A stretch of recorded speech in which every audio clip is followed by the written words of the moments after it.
She heard his footsteps before she saw him. That was the thing about working nights at St. Jude Medical Center. After enough shifts, you learn to read a room by sound alone. The rhythm of rubber soles on linoleum. The difference between a walk that meant, "I need help," and a walk that meant, "Get out of my way." Nia Carter had been reading that room for 11 years. She knew every squeak in that floor, every flicker in the overhead lights, every face that rotated through the trauma bay at 2 a.m. She was good at this. Better than good. She was threading in 4-line into the arm of a 62-year-old man named Gerald who kept insisting he was fine. Just a little chest pressure, sweetheart. Nothing serious. When the noise level in Bay 4 spiked. That meant Dr. Victor Hale had arrived. The ER changed when Hale walked in. People didn't relax. They sharpened. There was a difference, and Nia had learned not to confuse the two. Residents straightened their spines. Nurses stopped their side conversations. The whole department recalibrated itself around one man's ego, and everyone pretended that was normal, because at St. Jude Medical Center, it had been normal for 14 years. Nia finished securing Gerald's line. "You're going to feel a little better in a few minutes," she told him quietly. He gave her a thumbs up with his free hand. She smiled, made a note on his chart, and turned toward the supply cabinet. That was when it happened. She didn't see his hand coming. She felt it, fingers closing around the base of her natural curls, gripping the wrapped bun at the back of her head, and yanking. Not a tap, not a brush, a yank. Hard enough that her neck snapped back, hard enough that she grabbed the counter with both hands to keep herself from stumbling, hard enough that the sound of it, the quiet, awful sound of it, cut straight through the noise of the ER. And then silence. Not the silence of an empty room. The silence of 23 people deciding, in the same half-second, to look somewhere else. "Carter." Hale's voice was flat, controlled, the voice of a man who had never been told no by anyone who mattered. "Where is Mackenzie's post-op chart? I asked for it 40 minutes ago." Nia did not move for 3 full seconds.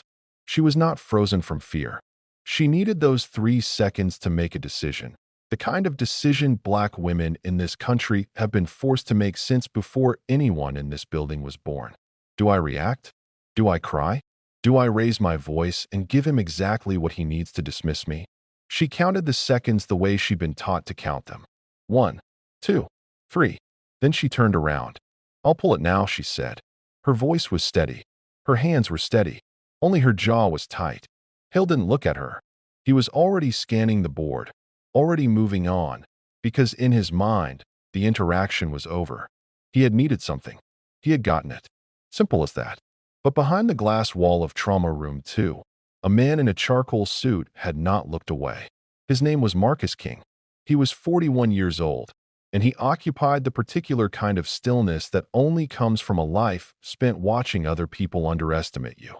He had been at St. Jude for 3 hours, waiting while surgeons worked on his younger brother Darius, who had taken 2 bullets in a parking garage on Peachtree at 11 p.m. and survived, barely. Marcus had said very little since arriving. He had answered questions when asked, signed what needed to be signed, and otherwise stood exactly where he was standing now, watching. He had watched the whole thing. He watched Nia Carter pull herself back to vertical and walk calmly to the nurse's station. He watched her retrieve the chart without trembling. He watched her hand it to Hale without a word. He watched Hale take it without acknowledgement, without eye contact, without a single gesture that suggested he understood what he had just done to another human being in front of a room full of witnesses. Marcus King pulled out his phone and sent a text to a number he used rarely. It said, "Find out who that nurse is." The next morning, Nia was called into the office of her supervisor, a woman named Patricia Lowe, who had the particular exhaustion of someone who had spent 20 years trying to protect people within a system that did not want them protected. "There's been a report filed," Patricia said. She was looking at her desk, not at Nia. "A report. Dr. Hale has submitted a formal complaint. He's saying there was an altercation last night. That you," Patricia paused, "that you were insubordinate. That you were aggressive about the chart situation." Nia sat very still. "He grabbed my hair, Patricia." "I know." "He grabbed my hair and yanked my head back in front of the entire car. I know what I saw." "Then what are we doing here?" Patricia finally looked up. There was something behind her eyes that wasn't quite apology and wasn't quite warning. It was something sadder than both. His account says he tapped your shoulder to get your attention, that you overreacted. The word landed in the room like a stone dropped in still water. Overreacted. Nia let the ripples settle. Then she said, very calmly, check the cameras. The air shifted. Patricia blinked. Her fingers went still on the desk. Something moved across her face, relief or fear or both, and she said, quietly, I'll look into it. What Nia did not know was that by the time she left that office, the footage already existed somewhere safe. Marcus had made a call at 6:47 a.m. He didn't explain himself. He rarely did. He had a contact in hospital administration, not a friend, not an ally, just someone who understood that certain calls from certain numbers required action before questions. The instruction was simple. Every second of ER footage from the previous night was to be copied, encrypted, and held on an external server that Marcus controlled. Not deleted, not altered, not handed to anyone, just held. His assistant had asked why. Because someone's going to try, Marcus said, and hung up. The administrative leave letter arrived by email at 9:15 a.m. on a Tuesday. Nia read it 3 times, standing in her kitchen in scrubs she hadn't changed out of yet, her coffee going cold on the counter. The language was careful, lawyered, impossibly clean. Pending investigation. A safe environment for all staff. Pattern of behavior. That phrase, pattern of behavior, sat at the center of the letter like something designed to be found by the next person who Googled her name. She called her cousin Jasmine. Read it to me, Jasmine said. Nia read it. Silence on the line. Then, Nia. I know. Pattern of behavior. They're building a file on you.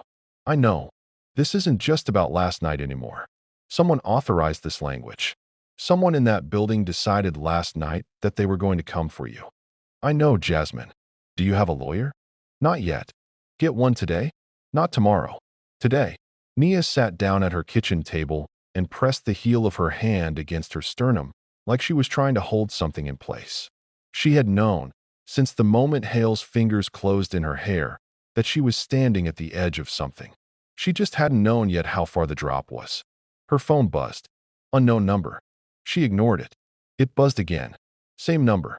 Again. A third time. A fourth. She answered. Ms. Carter. A man's voice. Low. Even unhurried. Like someone who had never once in his life needed to fill silence with words. My name isn't important right now. What's important is that there is 47 seconds of footage from Bay 4 at St. Jude, timestamped 2:14 a.m., that shows exactly what happened to you last night. I have it. It's secure. No one has touched it, and no one will. Nia did not speak. I don't want anything from you. The voice continued. I'm not asking for anything. I just want you to know that the truth exists somewhere. Whatever you decide to do with that is yours. A pause. How do you have it? She asked. I asked for it to be saved. Why? Another pause. Longer this time. Because I saw it happen. She knew, in the way you sometimes simply know things, that this was the man who had been standing behind the glass. For the first time since 2:14 a.m., Nia Carter took a full breath.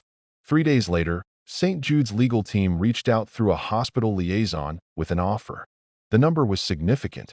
Significant enough to pay off her student loans, put a down payment on a house, and not think about the word insubordinate for a very long time. There was an NDA attached. Standard language, the liaison said. Very standard. Just a formality. Jasmine, who had spent 4 years as a paralegal before going back to school for her JD, read every page of the NDA aloud over the phone while Nia sat on her couch and stared at the ceiling. They want you to agree that you will never publicly discuss the incident, Jasmine said. You can't talk to media. You can't post about it. You can't even tell the story at a dinner party without violating this clause. I know what an NDA is, Jazz. I know you know. I'm just making sure you hear it out loud. A pause. Nia, they don't offer this kind of money to settle nothing. They're scared. Or they just want it gone. They want it gone because they're scared. There is no version of this number that isn't fear. Jasmine's voice dropped. If you sign this, it's over. It's really over. Not for him. For you. Nia closed her eyes. She thought about Gerald with his chest pressure and his thumbs up. She thought about the 3 seconds she had stood at that counter, counting. She thought about every nurse she knew who had done the math, who had weighed the cost of speaking against the cost of silence and chosen silence because silence was survivable and speaking sometimes wasn't. She thought about the word overreacted, sitting in the middle of a letter like it belonged there. "I'm not signing it," she said. "Okay," Jasmine said. "Then we need a lawyer. A real one. Today." She texted the unknown number. 2 minutes later, a response came back. Attorney Elijah Brooks. "I've already told him to expect your call." Elijah Brooks's office was on the 14th floor of a building on Peachtree Street, and everything about it communicated the same thing. "I have won before, and I will win again." He was younger than Nia expected, mid-40s, maybe, with the particular calm of a man who had stopped needing to prove things to people a long time ago. He listened to her for 20 minutes without writing a single note. When she finished, he was quiet for a moment. Then he said, "With that footage, you don't settle. You win. What's the difference? Settling is private. Winning is public. A settlement means this never happened. A win means it happened. It was documented, and there were consequences." He paused. "It also means it gets hard. It means they'll go through your employment history with a fine-toothed comb. It means witnesses will be pressured. It means the man who helped you." He left it there. "What about him?" Nia asked. "Marcus King is not a simple person," Elijah said carefully. "He does a lot of good. He also operates in spaces where the rules are flexible. Being associated with him will be used against you. I want you to understand that." Nia looked at him for a moment. "He saved the footage," she said. "That's all I know about him." Elijah nodded slowly. "That's enough to start." The footage submitted to the hospital board on a Friday morning. By Friday evening, it had leaked. No one ever explained how. By Saturday at noon, it was everywhere. The clip was 47 seconds long. It showed, with perfect clarity, Nia Carter at the supply cabinet. It showed Victor Hale walking up behind her. It showed his hand closing in her hair. It showed her neck snap back. It showed the room go still. It showed her count. You could see it in her body, that 3-second stillness. And then it showed her turn around and speak calmly to the man who had just grabbed her. The internet did what the internet does with something like that. By Sunday, Nia's name was being said on national television. By Monday, there were 7 other women who worked at St. Jude who had reached out to Elijah Brooks's office. 2 of them were nurses. 1 was a surgical tech. 3 were in administration. All of them had stories. All of them had been keeping those stories somewhere quiet for years. "You understand what this is now," Elijah told her on Monday afternoon. "It's not one incident anymore." "It was never one incident," Nia said. "That's the whole point." Marcus texted her on Monday evening. Short, direct, the way she was beginning to understand, he communicated everything. "You handled this better than most would." She sat with it for a while before responding. "Then, you didn't look away." A minute passed. "Then, no, I didn't." She had been trying not to think too much about Marcus King. Elijah's warning lived somewhere in the back of her mind, functioning as it was designed to function, as a check, a reminder that gratitude was not the same as trust, and that trust was not the same as safety. But she also could not pretend that the fact of him, this man in a charcoal suit standing behind glass at 2 a.m., deciding, for reasons that were entirely his own, to do something, had not changed something fundamental about the way she was moving through this. She had been alone in this in a way she hadn't let herself fully feel until she wasn't. They met in person for the first time at a coffee shop near the hospital on a Wednesday morning, both of them choosing a corner table without discussing it. He was as she remembered him from the distance of that glass wall, measured, still, taking up space without requiring attention. He had a way of listening that she was not used to, fully, without the slight impatience of someone constructing their response while you were still speaking. "I want to understand something," she said. "You didn't know me. You had no reason to do what you did." "No," he agreed. "So why?" He thought about it. Not the pause of someone stalling, but the pause of someone actually searching for the honest answer. "I've spent a lot of years in rooms where people look away when they shouldn't," he said finally. "I've done it myself." You get good at rationalizing it. You tell yourself it's not your problem, or you'll make it worse, or someone else will handle it. He paused. "I looked at that room, and nobody was going to handle it. And you deserved someone to not look away." Nia was quiet for a moment. The person they shot, she said carefully. Your brother. Is he okay? For the first time, something shifted behind his eyes. He's going to be, he said. He's going to be. The weeks that followed were not clean. Nothing about it was clean. A key witness, a second-year resident who had been 3 feet from Nia when Hale grabbed her, began returning calls less reliably. His answers to follow-up questions became carefully hedged. Elijah flagged it immediately. He's being pressured, he told Nia. Job offer, maybe. Maybe something else. I want to talk to him, Nia said. Nia. He was there. He saw it. I'm not going to let him carry that alone. She paused. Can you set it up? The meeting happened in a parking garage, which felt cinematic and absurd, and also somehow right. The resident's name was Kwame. He was 27, and he looked like he hadn't slept in a week. He looked at Nia like a man who had been hoping she wouldn't make him do this. I know what I saw, he said, before she could speak. I know you do. They offered me a fellowship. He said it like a confession. At Emory. Full funding. It's everything I've been working toward. I know. I didn't ask for any of this. Neither did I. She kept her voice level. Not accusatory. Just real. Kwame, you know what happens if you look away. You know what it means for the next person he does this to. You know because you're standing in that ER every night, and you see exactly how the room recalibrates around him. She paused. I'm not asking you to sacrifice your career. I'm asking you to tell the truth once. Just once. In a room where it counts. He was quiet for a long time. Then he said, What time do they need me there? The hearing lasted 2 days. There were lawyers on both sides, a board of 12, and more documentation than anyone had expected, because once the door opened, it didn't just open a crack. It blew off its hinges.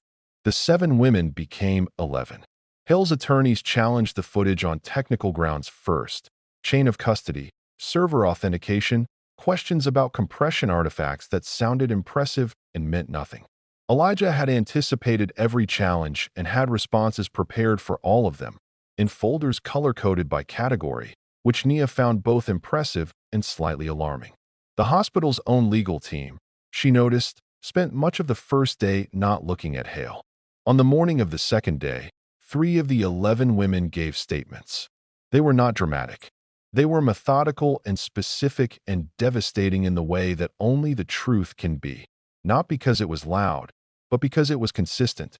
The same patterns, the same dismissals, the same calculation: speak and lose everything, stay silent and survive. They had all made the same choice for the same reasons, and now they were in a room together for the first time, and something about the collective weight of that was changing the air. Kwame testified in the afternoon. He wore a tie he didn't normally wear. He was 27 years old, and he was terrified, and he told the truth anyway, in a clear, unhurried voice, without embellishment. He described the sound, something he hadn't mentioned before, something that hadn't been in any written statement. The sound of Hale's grip catching Nia's hair, the way it cut through the ambient noise of the ER. I've heard a lot of sounds in that building, he said. That one I'm not going to forget. He was steady. He was precise. He didn't flinch. The footage played last. The board had seen still frames already, had read descriptions, had heard testimony. But there is something different about watching a thing happen in real time, in color, with sound. The board watched 47 seconds of a man grab a woman by the hair, and then watched that woman stand up straight, and then watched an entire room of trained medical professionals look at the wall. No one spoke while it played. No one spoke for a moment after. Hale's attorney said, "The doctor acknowledges there may have been inadvertent contact." Inadvertent, one of the board members repeated, in a tone that was not a question. The attorney stopped talking. The outcome came 3 days later in a letter. Victor Hale was suspended pending a full investigation. Nia was reinstated with full back pay. The hospital issued a statement acknowledging systemic failures in reporting protocols, language so careful and so bloodless that it said everything and nothing, which was probably the point. It would have to be enough for now. There would be more to come. These things always had more to come. Outside the building where the hearing had taken place, reporters waited. Nia stood in the afternoon light with Jasmine on one side and Elijah on the other, and she thought about something one of the other women, a surgical tech named Bree who had worked at St. Jude for 9 years, had said to her 2 weeks ago. I kept thinking, if I just outlasted it, it would stop. Like if I was patient enough and good enough, eventually it would stop. She'd said it with the exhausted wonder of someone who had finally heard themselves say something out loud that they had thought for years. A reporter held out a microphone. "How do you feel?" the reporter asked. Nia looked at the camera for a moment. Then she said, "This isn't just about me. It was never just about me. There are women in every hospital in this country counting to 3 at counters just like I did. I'm just the one with 47 seconds of footage." She paused. "This is for them." From across the street, in a car she couldn't see, Marcus King watched her say it. They met again, 3 weeks later, in a different coffee shop, further from the hospital. The chaos had not fully settled. It probably wouldn't, not for a long time. But something had changed in its texture. It was external now, moving through channels where it could do something useful, instead of sitting in Nia's chest at 3 a.m. making it hard to breathe. They talked for a long time. About his brother, who was in physical therapy and calling him too much, which Marcus said with the kind of complaint that was really gratitude. About what she was going to do next. She had been approached about a patient advocacy role, something that hadn't existed 6 weeks ago and now somehow existed. About how strange it was that a 47-second video could move a decade of silence. At some point, she said, "Why did you really notice me?" In the ER, before any of this. Before he grabbed me. He thought about it. Because you were the only person in that room who looked like they were actually there for the patients. Everyone else was managing. You were present. A pause. "I noticed things like that." "You noticed me because I didn't break," she said. It came out quieter than she intended. "Yeah," he said simply. "I did." She nodded, slowly. "I noticed you because you didn't look away." Neither of them said anything for a moment. Outside, Atlanta moved through its afternoon. "What happens now?" she asked. "Now you go back to work," he said. "And the room feels different. And you save somebody's life at 2 a.m. like you were always going to. And you?" Something close to a smile. "I go back to what I do. And maybe I look away slightly less often than I used to." She was back in the ER 4 weeks after the hearing. Same floors. Same overhead lights with the same flicker in Bay 3 that maintenance kept promising to fix. Same chaos, same noise, same weight of people arriving in crisis and needing someone steady on the other side of it. But the room was different. Not because the room had changed exactly. Because the people in it had watched 47 seconds of footage and were now, for the first time in years, looking at each other instead of the wall. It was fragile. It might not last. But it was there. Nia tied her natural curls back, exactly as she always did, and moved through the room like its anchor. At 11:47 p.m., her phone buzzed. One message, from a number that no longer showed as unknown. "You changed the system, even if it won't admit it yet." She read it once. Then she put her phone in her pocket and went to take care of her next patient. If this story moved you, if it made you feel something, then you already know why it matters. Hit that like button, leave a comment with your thoughts, and subscribe so you never miss the next one. Real stories, real stakes, real people who chose to not look away. See you in the next one.